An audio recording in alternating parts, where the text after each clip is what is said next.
Lo que vi en la cocina.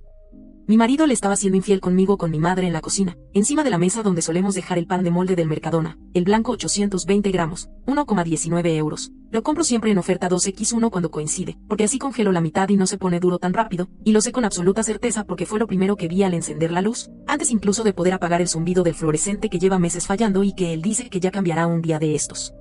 Digo le estaba siendo infiel y no les pillé teniendo sexo porque creo que las palabras importan. Sexo suena a algo puntual, mecánico, mientras que infidelidad implica una continuidad, una trama, una decisión sostenida en el tiempo. Y la forma en la que se apartaron cuando entré, sin gritar, sin correr, simplemente recolocándose la ropa como si yo hubiera llegado 10 minutos antes de lo previsto, me confirmó que aquello no era un impulso de una noche rara, sino una rutina que yo había interrumpido por error. Yo no tenía que haber estado allí. Ese es el punto que todo el mundo parece pasar por alto cuando se lo intento contar, al menos a las pocas personas a las que se lo he insinuado, porque tampoco voy diciendo por ahí que mi marido y mi madre están liados. No soy tonta. Eran las 22:47 de un martes totalmente normal, de esos en los que cenamos tortilla francesa con ensalada de bolsa, la mezcla un gourmet de Florete, 1,85 euros, y después él se queda viendo algún partido repetido en DAZN y yo me voy al dormitorio a corregir fichas de mis alumnos de tercero. Lo que rompió la rutina fue que me dolía la cabeza de una forma rara, como si me apretaran con una diadema muy fina por dentro del cráneo, y pensé que quizá me había pasado de café esa tarde, 3 Nespresso Casar sin leche, y que un ibuprofeno de 600 miligramos me ayudaría a dormir. Bajé a la cocina con el móvil en la mano, la linterna encendida porque no quería molestar si él seguía en el salón, y cuando encendí el interruptor grande junto a la nevera no escuché el fútbol, sino ese silencio espeso de la casa en la noche, solo roto por el zumbido del fluorescente y el ruido estrictamente funcional del motor del frigorífico Balay, un modelo antiguo que ya no fabrican pero que sigue enfriando bien si no lo llenas demasiado. Y ahí estaban, mi madre sentada sobre el canto de la mesa con el vestido azul marino subido hasta la cintura, las medias bajadas a la altura de las rodillas como si solo se las hubiera soltado un poco, y mi marido entre sus piernas, con la camisa del Zara medio desabrochada y el cinturón colgándole. No fue escandaloso, eso es lo que quiero subrayar. No se oían gemidos ni frases sucias de película barata. Mi madre tenía una mano en su nuca, con ese gesto casi tierno que yo he visto 1000 veces cuando me peinaba de pequeña y me apartaba el pelo de la cara, y la otra mano sujetaba el bote de mayonesa Hellmann's que había quedado junto a ella, como si lo hubiera movido de sitio sin saber dónde dejarlo. Cuando encendí la luz, los dos me miraron con la misma expresión, sorpresa, sí, pero no horror, y desde luego no culpa inmediata. Más bien la cara de quien piensa, no es el momento ideal para que me vean, pero tampoco estoy haciendo nada tan grave. Me acuerdo de que yo llevaba mi pijama de Primark, el de nubes rosas, y que pensé automáticamente en lo ridícula que debía parecer con aquellas zapatillas de borreguito mientras ellos estaban en una escena casi de drama adulto. Me acuerdo también de la lista de la compra pegada con un imán al microondas, con mi letra, leche, papel higiénico, detergente, pavó, manzanas, yogures 0% para mamá. Luego, mi mente dio la vuelta a esa palabra, mamá. ¿Qué hacéis?, pregunté, y me llamó la atención el tono de mi propia voz, tan normal, tan parecido al que uso cuando pillo a un alumno copiando. Mi madre fue la primera en reaccionar. Se bajó el vestido con un gesto lento, casi cuidadoso, como cuando se ajusta las mangas para que no se arruguen. Tenía las mejillas muy rojas pero no sabía si era por lo que estaban haciendo o porque siempre se le sube el color con un poco de vino, y recuerdo que durante la cena había tomado 2 copas de Rioja de la botella de 3,75 euros que compré en día porque estaba en promoción. «Ay, hija, qué susto», dijo. «No te esperaba levantada». Él se abrochó la camisa, se subió la cremallera del pantalón, el cinturón le sonó contra la hebilla, un ruido perfectamente doméstico. No dijo perdón. No dijo nada parecido a no es lo que parece, que es lo que en teoría se debe decir. Solo alzó un poco los hombros, como pidiendo tiempo. Lo curioso, o al menos a mí me lo parece, es que mi primera reacción no fue echarle la bronca a él, ni gritar a mi madre, ni llorar, ni nada de eso que sale en las series. Fue a mirar el reloj del microondas, que marcaba 22:48, un minuto más tarde que el móvil porque nunca los pongo exactamente iguales, y pensar que al día siguiente tenía tutoría a primera hora y debía dormir mínimo 6 horas si no quería parecer un zombie delante de los padres de mis alumnos, esos que te miran como si fueras la culpable de que sus hijos no lean en casa. Tengo que tomar un ibuprofeno, dije, porque era cierto. Me duele mucho la cabeza. Fue entonces cuando mi marido habló por fin. Claro, cariño, dijo. Está en el cajón de arriba, donde siempre. Su voz sonaba casi amable, solo un poco tensa, como cuando intenta explicarle a la compañía del gas por teléfono que ya hemos pagado el recibo. Yo abrí el cajón, cogí el blister, llené el vaso con agua del grifo, no del filtro Brita, no pensé en eso, y me lo tomé allí mismo, delante de ellos. El fluorescente hacía un ruido continuo, una especie de ZZZZZ plano, como una mosca atrapada detrás del cristal. Nadie se movió durante esos segundos. Mi madre tenía las manos en el regazo, muy juntas, como en misa. Él se apoyaba en la encimera, cerca de la tostadora. El bote de mayonesa seguía allí encima de la mesa, a medio cerrar. Bueno, dije al fin. Mañana hablamos. Y me fui a la cama. Lo cuento así y sé que suena mentira, que parece que cualquier persona normal habría reaccionado de otra manera, pero de verdad que en ese momento me pareció lo más razonable. Era muy tarde, estaba cansada, y siempre he pensado que las discusiones fuertes es mejor tenerlas con la cabeza despejada. Además, al día siguiente mi madre tenía cita en el centro de salud para lo de la atención, a las 9:15 exactamente. Yo la había pedido por internet con mi certificado digital porque ella se iría con lo de CL@B, y no quería que faltara porque la doctora ya nos había dicho que la tenía algo alta. No era momento de hacer un drama, me repetí. Solo había que organizar las cosas. En la habitación, el cargador del móvil hacía también un pequeño zumbido, combinado con el del fluorescente de la cocina que seguía encendido porque me olvidé de apagarlo. Me dormí tarde, pero me dormí, eso es importante. No soy una histérica, soy una persona que necesita descansar para pensar con claridad. O al menos eso me dije entonces. A la mañana siguiente no ocurrió nada extraordinario, lo cual, visto con perspectiva, quizás sea lo más extraordinario de todo. Me desperté a las 7:02 con la alarma del móvil, esa que suena con el tono silbido porque me parece menos agresivo que los otros, y mi marido ya no estaba en la cama. En su lado quedaba el hueco caliente, la marca de su cuerpo en el colchón Kia Sultan que compramos en 2016. Todo exactamente igual que cualquier miércoles. Bajé a la cocina y mi madre estaba allí, en bata, calentando leche en el caso pequeño de siempre. Yo prefiero el microondas porque es más rápido, pero ella dice que la leche en caso sabe distinto. Había hecho tostadas con el pan de molde, el mismo pan que la noche anterior estaba junto a su culo desnudo, aunque eso intenté no pensarlo demasiado. Me puse mermelada de melocotón la vieja fábrica, la de trozos grandes, mientras ella me preguntaba si había dormido bien, como si la noche anterior no hubiera pasado nada especial, o como si no se acordara, lo cual sería aún más inquietante. ¿Dónde está él?, pregunté, sin decir su nombre porque ella sabe perfectamente a quién me refiero cuando digo él. Se ha ido antes, respondió, dándole vueltas al caso. Tenía una reunión a las 8, algo del informe trimestral. La cafetera italiana estaba en el fuego, burbujeando. Yo serví 2 cafés, uno para mí, con leche y una cucharadita de azúcar moreno, y otro para ella, solo, aunque luego le echa sacarina. Todo era tan normal que dolía. Mamá, dije, lo de anoche. Ella apoyó la cucharilla en el platito con un pequeño ruido de metal. Sí, hija, lo sé, respondió, pero no añadió nada más. La miré, esperando alguna excusa, una explicación absurda, cualquier tipo de confesión. En lugar de eso, noté que apartaba la mirada hacia la nevera, donde tenemos los imanes de los sitios donde hemos ido de vacaciones: Peñíscola, Granada, Lisboa. De Lisboa trajimos un gallito de Barcelos que se le cayó el pico y lo pegamos con loctite. Ella fijó la vista en el gallito roto como si fuera de repente muy interesante. ¿Sabes que hoy tienes médico?, le recordé, porque me salió así, como si necesitara volver a un terreno en el que las cosas se pueden gestionar con citas y papeles. No llegues tarde, que después se enfadan. No llegaré tarde, dijo. Tranquila. Y cambió de tema, me preguntó por una alumna mía, Marta, la Delta, porque un día se la había presentado y le hizo gracia que hablara tanto. Yo contesté automáticamente, contándole que ahora estaba más tranquila con la nueva medicación, y así, entre conversaciones banales, se nos fue la mañana. En el instituto todo fue igual de normal, fotocopié exámenes de sociales en la sala de profesores, charlé con Manolo el de matemáticas sobre el Betis, atendí a una madre que venía preocupada porque su hijo no estudiaba. Nadie notó nada raro en mí. Incluso cuando la orientadora, al final del recreo, me preguntó qué tal vas, lo hizo con ese tono genérico de pasillo, sin mirar más allá. Yo respondí bien, cansada, ya ves, y ella sintió como si esa fuera la única respuesta posible en un miércoles de enero. Lo que sí empezó a sonar raro fue el silencio de mi marido. Me mandó un WhatsApp a las 11:23. Hecho lo de la luz del trastero. Luego te cuento, ¿tu madre bien? Ese detalle del trastero es relevante solo en cuanto a que demuestra que él seguía pensando en las pequeñas cosas del día a día, como si arreglar una bombilla fuera equiparable a lo que yo había visto. No dijo nada, ni una palabra, sobre la noche anterior. Yo contesté: mamá al médico. Luego hablamos. No te olvides de comprar tomates, los redondos, punto. Subrayé lo de los tomates porque la última vez trajo pera y no sirven para rallarlos en pan con tomate, se aplastan demasiado. No añadió nada más. Silencio hasta las 19:07, cuando escribió: ¿salgo ya, hace falta pan? Lo normal. Esa tarde llevé a mi madre al centro de salud. El médico de cabecera, el doctor Salas, la atendió con la misma rutina de siempre: tensión, preguntas sobre mareos, revisión de medicación. Mi madre habló de la noche, del sueño, de si se levantaba a orinar. No dijo nada sobre la cocina, ni sobre cambios en su estado de ánimo. Cuando el doctor me miró a mí, como buscando confirmación, yo asentí. Era más fácil que explicar la verdad, porque ¿qué tendría que decir? Mire, doctor, mi madre se está acostando con mi marido, quizá eso le altere un poco la tensión. No vi sentido. Todo bastante estable, dijo él, tecleando en el ordenador.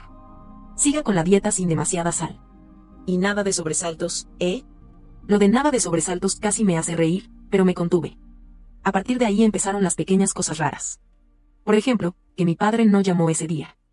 Mi padre llama todos los miércoles a las 8:30, porque es la hora en la que termina la partida de dominó en el bar y todavía no es tan tarde como para molestar. Esa tarde no llamó. Cuando le escribí un WhatsApp para preguntar si todo iba bien, me contestó 4 horas más tarde, ya casi a medianoche. Todo bien, hija. Hoy se me hizo tarde. Besos. Usó un punto después de bien, cosa que nunca hace. Normalmente escribe sin signos de puntuación. No sé si tiene importancia, pero me fijé. Otro detalle, en la cena, él puso en la tele un programa de reformas de casas, no fútbol. Comentaba con mi madre si quedaría mejor tirar un tabique o no, y ella opinaba como si fueran pareja de arquitectos. Cuando yo intenté introducir el tema, tenemos que hablar de lo de anoche, mi madre se levantó a traer más agua y mi marido bajó el volumen de la tele justo un segundo, como si fuera a atender, pero luego lo volvió a subir. Sí, luego hablamos, dijo. No es nada urgente. Eso, no es nada urgente. La frase me rebotó en la cabeza mientras recogía los platos, mientras escuchaba el zumbido de la campana extractora que se había quedado encendida sin necesidad. ¿Cómo podía no ser urgente? Ese fin de semana tuvimos la comida familiar del cumpleaños de mi sobrino, el hijo de mi hermana pequeña, en un restaurante de esos de menú de 14,90 euros con bebida aparte, en la carretera hacia el polígono. Todos se comportaron de manera normal. Mi hermana me comentó que me veía algo pálida, pero lo dijo en tono de broma, como cuando me critica el corte de pelo. Mi cuñado hizo chistes de la hipoteca. Mi madre se sentó al lado de mi marido, como siempre, porque dice que así no tiene que girarse para hablar conmigo. Yo me coloqué enfrente, viendo cómo se pasaban el pan, cómo él le servía vino, cómo ella le tocaba el brazo un segundo más de lo estrictamente necesario cada vez que reía. En un momento dado, cuando mi cuñado sacó el móvil para enseñar unas fotos del niño en el parque, vi, reflejados en la pantalla, los rostros de todos, deformados por el cristal. El de mi madre y el de mi marido parecían más cerca de lo que estaban en la realidad, como si el reflejo los empujara juntos. Podría haber sido cualquier cosa, un efecto óptico, pero a mí se me quedó clavado. Al final de la comida, mi padre me tomó aparte en el aparcamiento mientras los demás se despedían. ¿Tu madre está bien?, preguntó, sin mirarme del todo. Sí, ¿por qué?, respondí. La noto, no sé, distinta. Será por la tensión, dije, recurriendo al diagnóstico oficial. El doctor dice que está bien. Él asintió, pero su mirada se desplazó un segundo hacia donde mi madre y mi marido estaban riendo por algo que yo no había escuchado. Bueno, murmuró. Si necesitáis algo, ya sabes. Y cambió de tema, hablándome del coche, de que igual este año había que pasar la ITV con más cuidado. Nadie preguntó nada directamente. Nadie dijo, parece que aquí pasa algo. Era como si todos notaran una corriente extraña en el ambiente pero prefirieran no identificar de dónde venía, como cuando notas que huele raro en la nevera pero cierras la puerta y ya está, pensando que algún día tirarás lo que se está pudriendo. Mientras tanto, yo seguía viviendo como siempre, levantándome a las 7, haciendo café, corrigiendo exámenes, pasando la aspiradora los sábados. Solo que ahora, cada vez que mi madre y mi marido coincidían en una habitación, yo escuchaba de fondo el zumbido del fluorescente de la cocina, aunque estuviera apagado. El giro, si hay que llamarlo así, no vino de una confesión espectacular ni de un mensaje equivocado en el móvil, como en las películas, sino de un detalle estúpido relacionado con un bote de crema hidratante. Fue una noche cualquiera, un jueves. Yo estaba en el baño, después de ducharme, poniéndome mi crema de siempre, la Nevia Soft en bote blanco, 3,25 euros en la farmacia, aunque a veces la pillo más barata en Amazon. Mi madre últimamente usaba otra, una de marca cara que le había regalado mi hermana por Navidad, pero aquel bote concreto era mío, lleva años en el armario del lavabo, en el estante de la izquierda. Lo abrí y noté que quedaba muy poca crema, mucho menos de lo que recordaba. No soy maniática, pero sí bastante organizada con estas cosas. Suelo reponer cuando queda un cuarto del bote, y estaba casi vacío, con esas paredes pegajosas que hay que rascar con el dedo. Me extrañó. Pensé que igual yo misma la había usado más de la cuenta esa semana, o que, no sé, se habría secado por el calor de la calefacción. Entonces, vi una pequeña pegatina en el fondo del armario, una etiqueta arrancada con código de barras. La cogí. Ponía hidratante corporal Aloe 400 ml y el logo de una perfumería en la que yo no compro nunca porque me pilla lejos. No era de mi crema. No tenía por qué estar ahí. No sé exactamente por qué ese gesto, ese trocito de papel, me hizo recordar otra cosa, una conversación de hacía años, en la que mi madre me dijo muy seria, mientras doblábamos sábanas: si algún día tu padre se lía con otra, prefiero no enterarme. Hay cosas que es mejor no saber. Yo me reí entonces, le dije que estaba exagerando. Ella añadió, y si fuera con alguien de la familia, peor. La traición duele más cerca. Ese recuerdo se cruzó con la imagen del bote de mayonesa encima de la mesa de la cocina, el día que les vi. La mayonesa que mi madre había estado usando para hacer ensaladilla rusa esa misma tarde. Y de pronto, con una claridad extraña, me acordé de que, cuando entré en la cocina aquella noche, había también un plato con restos de patata, zanahoria y atún. Es decir, que no habían preparado una escena romántica ni nada parecido. Habían estado mezclando la ensaladilla y, en algún momento entre poner la sal y añadir los guisantes, se habían puesto a hacer lo otro. Una transición tan natural que casi parecía lógica. Me senté en la tapa del váter con el bote de crema vacío en la mano. Las tuberías hacían ruidos, ese gorgoteo que siempre se oye cuando alguien abre el grifo en la cocina. Oí sus voces abajo, mi madre y mi marido, hablando de algo de la factura del gas. Si entornaba los ojos, casi podía imaginar que hablaban de otra cosa. Y entonces, como si alguien hubiera dado al botón de rebobinar en mi cerebro, empezaron a encajar pequeños detalles de los últimos meses. Que mi madre había empezado a venir a casa los martes y jueves para ayudarte con las tareas, aunque yo realmente no lo necesitaba. Que él había cambiado el turno de gimnasio y ahora iba justo antes de esas visitas. Que una vez, al doblar una camiseta suya, encontré en el bolsillo del pantalón una pastilla de Viagra partida por la mitad, y él me dijo que era de un compañero del trabajo que se la olvidó y que había pensado tirarla. Que mi madre, en Navidad, le regaló a él una bufanda bastante más cara que la colonia barata que le dio a mi padre.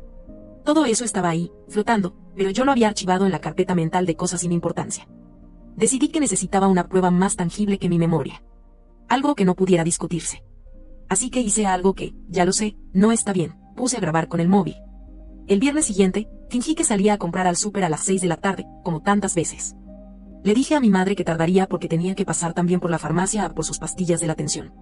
En realidad, me quedé en el portal, sentada en el escalón, con el abrigo puesto, el carrito de la compra vacío y el móvil en la mano. Había dejado otro móvil viejo, un Samsung que tenía en un cajón, grabando en la repisa encima de la nevera, apuntando hacia la mesa de la cocina. Lo había probado antes, con la pantalla en negro y si no lo tocas, pasa desapercibido entre los imanes y las cartas del banco. Esperé. Oía los pasos arriba, un arrastre de silla, la puerta del salón. A los 10 minutos mi vecina del tercero salió con el perro y me miró extrañada. ¿Te pasa algo?, preguntó. Nada, que me llamó mi hermana, mentí, enseñándole el móvil. Estoy esperando a que se le pase el berrinche. Ella asintió con esa cara de mejor no me cuentes tu vida y se fue. Yo seguí allí, sintiendo el frío del suelo subir por mis piernas. A la media hora subí, haciendo ruido con las llaves para que pensaran que venía de la calle. Entré en la cocina y los encontré tomando café, mi madre con 2 galletas María en el plato, él con un plátano. Nada fuera de lo normal. Mi madre me preguntó si había encontrado todo en el supermercado y yo inventé una anécdota sobre la cola de la caja automática. Luego, cuando se fueron a ver las noticias al salón, fingí que necesitaba cargar el móvil y cambié discretamente el Samsung de sitio, lo metí en el bolsillo del pantalón de chándal. Esa noche, en la cama, con el zumbido del cargador otra vez de fondo, me puse los auriculares y revisé el video. Durante los primeros 20 minutos solo se oía el ruido de la cafetera, platos, voces apagadas. Yo adelantaba con el dedo, haciendo saltos de 10 segundos. De pronto, un golpe de silla, un silencio, y la voz de mi madre. Pero cierra la persiana, que si entra ella. La imagen, un poco ladeada, mostraba la cocina desde un ángulo malo, pero se veía suficiente. Mi madre apoyada en la encimera, él a su lado, el mismo gesto de la mano en su nuca que había visto aquella noche. Él bajó la persiana a medias, dejó la cocina solo con la luz del fluorescente, ese zumbido aumentando de volumen. Luego, se dieron un beso, largo, de pareja. No hay otra palabra. No fue un pico, no fue un despiste. Fue un beso sostenido, como los que se dan cuando tienes todo el tiempo del mundo. Dejé de adelantar. Vi la escena entera, sin parpadear. No voy a describir todo lo que hicieron porque no es necesario y porque tampoco quiero sonar morbosa. Lo importante es que no fue algo rápido, que había complicidad, gestos que yo reconocía porque también los había recibido de él en otro tiempo. Frases susurradas, así, tranquila, no se entera, si supiera lo bien que le hacemos quedar. Esa frase me llamó la atención, le hacemos quedar. ¿A quién? ¿A mí? ¿A mi padre? Apagué el video cuando empecé a notar que me temblaban las manos. Lo borré. Sí, lo borré. Esto lo sé que es raro, que cualquiera en mi lugar lo guardaría como prueba, pero me dio un miedo irracional de que alguien más lo viera, de que el Samsung se conectara solo a la tele o al Bluetooth del coche. Pensé, ya sé lo que está pasando, no necesito volver a verlo. Y pulsé eliminar. Al día siguiente, mientras estaba en la cola del banco para preguntar por una comisión absurda de 3,50 euros, me vino otro recuerdo que no encajaba, la primera vez que presenté a mi madre y a mi marido, 12 años atrás, en el restaurante chino de la esquina. Él se confundió de puerta y entró en la peluquería de al lado. Mi madre salió a buscarle y volvió riéndose, diciendo, este chico es un desastre, te vas a divertir. En aquel momento me pareció un comentario simpático. Ahora, no sé. Ese sábado por la noche, después de cenar pizza congelada, casa Tarradellas, jamón y queso, 3,95 euros, la del envase rojo, me armé de valor. Sé que os estáis acostando, les dije. Lo solté así, sin más, en el salón, mientras él recogía los platos y mi madre ordenaba las mantitas del sofá. Ellos se miraron. Esa fue la primera vez que vi en sus caras algo parecido a miedo. Pero lo raro no fue eso, sino lo que hicieron después, no lo negaron. Tampoco lo confirmaron exactamente. Simplemente empezaron a hablar de otras cosas, de forma muy calmada, como si yo hubiera sacado un tema inconveniente en una comida de trabajo. Lo importante es que tú estés bien, dijo mi madre. Y que la casa funcione, añadió él. Yo, estúpidamente, asentí. Porque, de algún modo, una parte de mí se agarraba a esa idea, que mientras todo siguiera funcionando, las facturas pagadas, la compra hecha, mi madre con sus pastillas, mis alumnos aprobando, lo demás podía posponerse. Pero esa noche, tumbada en la cama, ya no pude dejar de pensar en otra cosa. ¿Desde cuándo? Y, sobre todo, ¿por qué nadie hacía nada? La escalada de lo absurdo no se produjo con grandes acontecimientos, sino con la forma en que empezamos, poco a poco, a integrar la situación en la rutina, como quien se acostumbra a un ruido molesto en el piso de arriba hasta que deja de oírlo de forma consciente. El zumbido del fluorescente, por ejemplo, seguía ahí, pero ya solo lo notaba cuando intentaba quedarme en silencio absoluto. Mi madre empezó a quedarse algunos fines de semana para no estar sola, según decía. Mi padre lo aceptó con una facilidad extraña, argumentando que así ella nos echa una mano en la casa. Incluso lo decía orgulloso delante de su grupo del bar: mi mujer está ayudando a mi hija, que va muy liada. A veces pensaba si él sospecharía algo y preferiría mirarlo hacia otro lado, como ella dijo aquella vez de las infidelidades. En casa, los roles se redistribuyeron de forma silenciosa. Yo me encargaba de lo que podíamos llamar la fachada, las facturas, las citas médicas, las reuniones del instituto. Ellos, de la cocina y el orden aparente. Mi madre hacía la comida la mayoría de los días, platos de cuchara que dejaba listos en tuppers con etiquetas, lentejas lunes, garbanzos miércoles. Mi marido se encargaba de llevarla y traerla en coche, de ir con ella a comprar, de ayudarla con el carro cuando había peso. Si alguien lo viera desde fuera, diría que es el yerno ideal. El primer gesto concreto de normalización lo hice yo. Fue una lista. Una noche, mientras ellos veían una serie en Netflix en el salón, yo me senté en la mesa de la cocina con un cuaderno de espiral y un boli azul Bic y escribí: cosas que tengo que aceptar, de momento. 1. Mamá vive aquí varios días a la semana. 2. Él la lleva al médico y al súper. 3. Entre ellos hay algo que no se puede nombrar. 4. Yo necesito estabilidad para el trabajo. 5. Papá está mejor sin saberlo, de momento. 6. No puedo quedarme sola ahora mismo. 7. La hipoteca es de los dos. Lo de la hipoteca, curiosamente, fue lo que más peso tuvo en mi mente. Si me separaba, tendría que vender el piso o comprar su parte, algo imposible con mi sueldo de profesora interina. Y si echaba a mi madre, tendría que buscarle un piso de alquiler, con el precio que tienen ahora en nuestra ciudad, mínimo 600 euros por un estudio, lo he mirado en Idealista, y mi padre no puede asumirlo con su pensión. Ayudaría a mi hermana, sí, pero ella tiene sus propios problemas, hipoteca y niños pequeños. Así que, en términos estrictamente económicos, lo más razonable era mantener la situación tal como estaba, al menos de cara afuera. Se lo expliqué así a mi amiga Laura cuando, después de semanas de darle vueltas, me atreví a contarle una versión maquillada de la historia. Estábamos en una cafetería del centro, un sitio de esos modernos con sillas desparejadas, y yo había pedido un café con leche de soja, 2,40 euros, y ella un té rojo. No es que les esté dando permiso, dije, revolviendo el café más de la cuenta. Es que no puedo desmontarlo todo ahora. Hay muchas cosas en juego. Laura me miró de esa manera rara, entre preocupación e incredulidad. ¿Pero, estás segura de lo que has visto?, preguntó, como si todavía hubiera margen para la duda racional. Claro que estoy segura, respondí. Lo vi. Y además encontré otras pruebas. No le hablé del video, porque ya no existía, pero sí de los gestos, de las frases, de la dinámica. Ella tomó un sorbo de té. A lo mejor es algo, no sé, que empezó como una broma y se les fue de las manos, aventuró, lo cual me pareció más absurdo aún que la realidad. No hacen bromas así en mi familia, dije, quizá con más dureza de la que pretendía. Después, cambió de tema. Me habló de su jefe, de un Excel que no cuadraba. La conversación se deslizó hacia cosas más seguras. Cuando nos despedimos, me dio un abrazo más largo de lo habitual. Si necesitas venirte a mi casa unos días, dijo. De verdad. Estoy bien, mentí. Solo necesitaba conta. Lo cierto es que empecé a notar un patrón. Cada vez que intentaba hablar del tema con alguien, la conversación se deshacía en excusas, silencios o cambios de tema. Con mi hermana, por ejemplo, intenté sacar el asunto de manera muy gradual. ¿No ves a mamá rara?, le pregunté por teléfono. Rara siempre ha sido, respondió, riendo. ¿Por qué? No sé, se pasa mucho tiempo con él, dije. Bueno, mejor, así no está sola, concluyó. Ojalá mi suegra se entendiera así con mi marido. No seguí. Incluso en contextos más institucionales percibía esa misma falta de encaje. Una mañana, en una cita con la psicóloga del EOE, equipo de orientación, por un alumno conflictivo, me sorprendí hablando en términos generales de dinámicas familiares disfuncionales y de cómo a veces el sistema favorece el silencio. Ella asintió profesionalmente, sin saber que en realidad me describía a mí misma.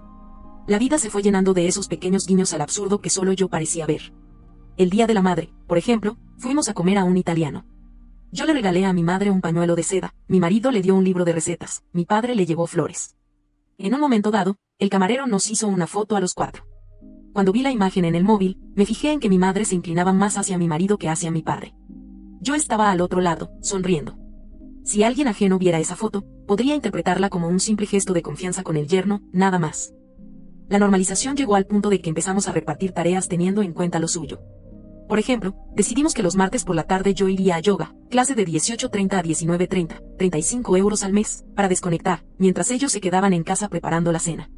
Yo misma lo propuse, justificando que me vendría bien algo para la espalda. Sabía, con una mezcla de náusea y alivio, que esas horas serían probablemente su espacio. Y lo acepté. Lo propuse yo. Me digo que lo hice porque prefería que ocurriera en un horario delimitado, como si así pudiera controlarlo mejor. En las clases de yoga hay una postura, savasana, en la que te tomas boca arriba y te dicen que vacíes la mente. Yo no lo logro. Siempre, en ese momento, veo la cocina de mi casa desde arriba, casi como en una planta de arquitecto, la mesa, las sillas, la nevera, el fluorescente.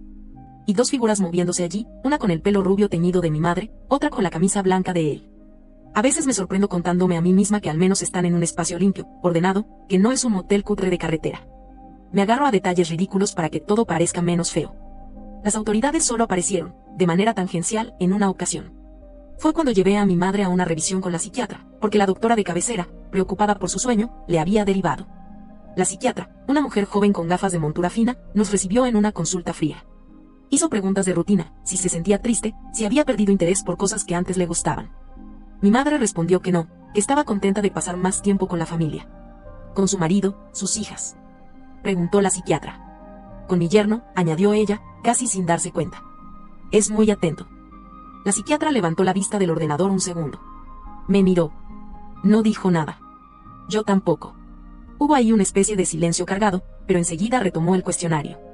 Al salir, me dio un folleto sobre apoyo a cuidadores. Lo guardé en el bolso y nunca lo leí. Mientras tanto, en casa, se consolidaba una especie de protocolo no escrito. Yo no entraba en la cocina sin hacer ruido previo cuando sabía que los dos estaban solos. Ellos evitaban muestras de cariño físicas evidentes cuando yo estaba delante. Mi padre no venía demasiado por casa para no molestar, según decía. En WhatsApp, el grupo familiar Los Cuatro seguía lleno de memes y fotos de platos. Lo único que cambiaba eran pequeños matices, más mensajes de madre-yerno, menos de madre-padre. Una tarde, encontré en la mesita de noche de mi madre un cuaderno pequeño. No soy de registrar cosas, pero el cuaderno estaba abierto, boca abajo, como si lo hubiera dejado a medias. No pude evitar leer un fragmento. Decía: hoy hemos hecho la compra juntos. Él se acuerda de mis yogures favoritos. Me siento cuidada. No sé si está bien o mal, pero me hace sentir viva. Cerré el cuaderno. No lo volví a tocar. Pero esa frase, me hace sentir viva, empezó a repetirse en mi cabeza como el zumbido del fluorescente. Ahora, mientras escribo esto, estoy en la mesa del salón, la misma en la que a veces corrijo exámenes, con el portátil delante y una taza de té frío al lado. En la tele, de fondo, suena un programa de tertulia política que nadie mira de verdad. Mi madre está en la cocina, haciendo croquetas con la bechamel que dejó hecha ayer. Mi marido está con ella, se les oye discutir si es mejor empanarlas con pan rallado grueso o fino. El fluorescente zumba, aunque desde aquí llega más como un murmullo que como un sonido claro. Mi padre, supuestamente, está en casa viendo un documental. Me mandó hace un rato un audio de 37 segundos contando algo sobre la subida del butano. Yo le contesté con un luego te llamo, papi. A veces pienso que él es, de todos, el que vive en una versión más limpia de la realidad, la que teníamos antes. Luego recuerdo que quizás no sea tan ingenuo como parece, que tal vez haya elegido no mirar. En mi móvil tengo una nota que actualizo de vez en cuando. Se titula Cosas que han pasado de verdad y tiene una lista que va creciendo. Les vi en la cocina aquella noche. Vi el video del Samsung, aunque ya no exista. Mi madre habló de no decirme todo una vez. La psiquiatra levantó la vista cuando dijo mi yerno. Laura me dijo que me fuera a su casa si lo necesitaba. Mi hermana no quiso seguir hablando cuando insinué algo. El cuaderno de mi madre me hace sentir viva. Le escribo porque, a veces, me vienen ráfagas de duda. No dudas sobre los hechos en sí, eso no lo cuestiono, sé lo que vi, sino dudas sobre su gravedad objetiva. Me explico, hay momentos en los que, viendo cómo todo sigue funcionando, las facturas pagadas, la nevera llena, mi madre con la atención controlada, mi marido cumpliendo en el trabajo, me pregunto si no estaré dramatizando algo que podríamos considerar, en términos fríos, como un acuerdo peculiar dentro de una familia. Al fin y al cabo, no hay violencia explícita, no hay gritos, no hay escenas. Hay, sí, una traición a unas normas implícitas, pero esas normas, me digo a veces, ¿no son al final constructos sociales que podrían ser flexibilizados? Sé que suena horrible. Lo pienso y me da asco de mí misma. Pero también sé que, si quiero seguir levantándome cada mañana a las 7 y dando clase a 25 adolescentes que me preguntan por qué Napoleón perdió en Waterloo, necesito algún tipo de relato que me deje respirar. Este, por ahora, es el que me funciona. La integración del absurdo en la vida diaria llega a detalles mínimos. Ayer, Por ejemplo, hicimos juntos la declaración de la renta en el portátil. Mi marido con su certificado digital, yo con el mío, mi madre sentada al lado corrigiendo los datos de su pensión. Hubo un momento en que Hacienda proponía marcar una casilla para declarar una ayuda por cuidado de mayores. Él dijo en broma: podríamos poner que tú cuidas de mamá, ¿no? Y se rieron los dos. Yo también sonreí, por inercia. Marcamos la casilla. Era verdad, en cierto modo, la cuidamos entre los dos. A veces, por las noches, siento que el colchón está más hundido de su lado que del mío, y me pregunto si ha dormido en otra cama alguna noche que yo no estaba, quizá cuando fui al curso de formación del instituto. Luego recuerdo que, al menos oficialmente, nadie ha cambiado de dormitorio. Eso, me digo, es una línea que no se ha cruzado. No sé si es consuelo o autoengaño, pero me agarro a ello. He empezado a jugar a un juego extraño conmigo misma, imaginar cómo contaría esta historia en diferentes contextos. Por ejemplo, si estuviera escribiendo un post anónimo en algún foro, pondría un título llamativo, algo como: mi marido está con mi madre y nadie lo ve raro. Luego detallaría todo esto, las marcas, los horarios, las citas médicas, los silencios. Me pregunto qué responderían los demás. Algunos dirían que me vaya de ahí ya. Otros dudarían de que sea real. Otros, quizá, intentarían buscar explicaciones psicoanalíticas. En el instituto, mientras los alumnos hacen exámenes, a veces observo las relaciones entre ellos, quién se sienta al lado de quién presta el lápiz, quién mira a quién cuando cree que nadie le ve. Me doy cuenta de que, incluso a los 15 años, ya hay alianzas invisibles, secretos, historias paralelas. Pienso que, quizá, lo nuestro no es tan diferente, solo más complejo porque hay hipotecas, pensiones y colesterol de por medio. Hay momentos en que la realidad se desdobla. Como ayer, justo antes de empezar a escribir esto, cuando mi madre me llamó al baño para preguntarme cuál era la crema para las manos y cuál para la cara. Sosteniendo los dos botes, dijo: no quiero equivocarme. Cada cosa es para lo que es. Me entraron ganas de decirle: ojalá aplicaras eso a las personas. Pero no lo hice. Le indiqué cuál era cuál, con esa paciencia que se tiene con alguien mayor. Después, ella me dio las gracias y me acarició la mejilla, como cuando era pequeña. Su mano olía a croquetas. Ahora mismo, desde el salón, oigo cómo se abre y se cierra la puerta del lavavajillas. Ellos hablan de una factura de Iberdrola. El fluorescente zumba. Yo tecleo. Pienso en mi padre viendo la tele, en mi hermana bañando a los niños, en mis alumnos jugando a la Play. Pienso en todos los pequeños pactos silenciosos que sostienen las familias. Y, en medio de todo, me doy cuenta de que lo único que no he hecho todavía es confrontar de verdad la situación con alguien que pueda cambiar algo, un abogado, un terapeuta, mi padre. No lo he hecho porque, en el fondo, tengo miedo de que, una vez dicho en voz alta y frente a alguien con poder para actuar, la estructura se rompa y todo se venga abajo, la casa, la rutina, incluso mi propia imagen de persona razonable. Por eso escribo esto aquí, en este documento que de momento nadie ha leído. Porque necesito ordenar los hechos, justificar cada decisión, detallar cada marca de yogur, cada hora de cita médica, cada silencio cargado. Necesito saber si esta historia suena tan absurda como me parece a ratos o si, por el contrario, encaja dentro de esos límites borrosos de lo que la gente puede llegar a aceptar para no mover demasiado su vida. Y entonces, cuando releo todo lo que he contado, con sus listas, sus precios y sus fluorescentes zumbando, me pregunto, sinceramente, sin ironía y sin saber qué respuesta espero: ¿estoy exagerando?